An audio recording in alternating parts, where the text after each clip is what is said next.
yours. Carl, you got your little one.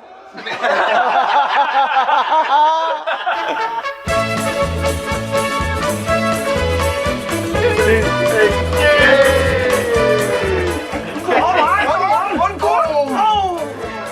Yeah! This is the one. Come on!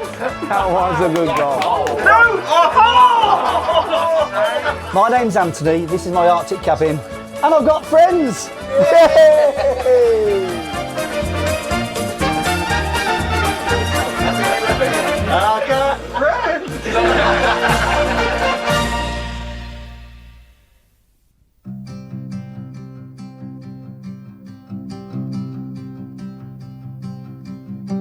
Last time that I was interviewed with the Arctic cabin, it was a fantastic experience. Me and Em loved it, but Dan and James did stitch me up slightly because they made it look as though I had no friends.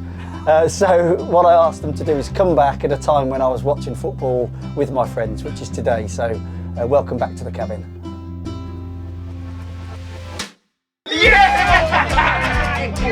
Come on! The atmosphere in the cabin is amazing when we're watching the football. We've got a speaker, and we pull down the projector, and maybe it's the shape of the cabin, but the acoustics is almost as though you're in the stadium itself.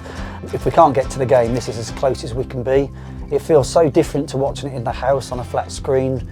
So we become part of the crowd and really immerse in the football as we're watching it, so it means even more than it normally would. So in the summer we watch the World Cup here, and it's fantastic to have the screen down and the sun shining, and we can cheer and be in our own space. But when the winter comes over us and it gets cold outside, coming into the cabin with the fire on is the best place to watch the football. We're all warm, we can all wear our shirts with pride, and just sit back and relax whilst we're watching the football. When I watch football in the pub, normally if it's not been a great result for us, it can be quite a sombre atmosphere. But when we watch it in the cabin, as soon as the game's finished, whether we win, lose or draw, we can just revert to being ourselves. We can just have a chat about how our day's been, how the week's been, and suddenly the game's irrelevant to everything else that's going on in the world. And the cabin just is a great way of resetting before we go to bed. I love the cabin. It's a place I come to very often to see my friend Anne, catch up with other mates, watch the football, and it's just a really good social space. So we've been loving it. Oh, that was it. Should have been in the summer. So close. It's so brilliant to come to the cabin, simply because I can leave the house as it is. I can just come to the cabin with my friends. We can put on the TV, have a bit of time to ourselves. It gets me away from the wife and kids just for an hour or so, and I can come and sit here and watch the football with one of my many friends.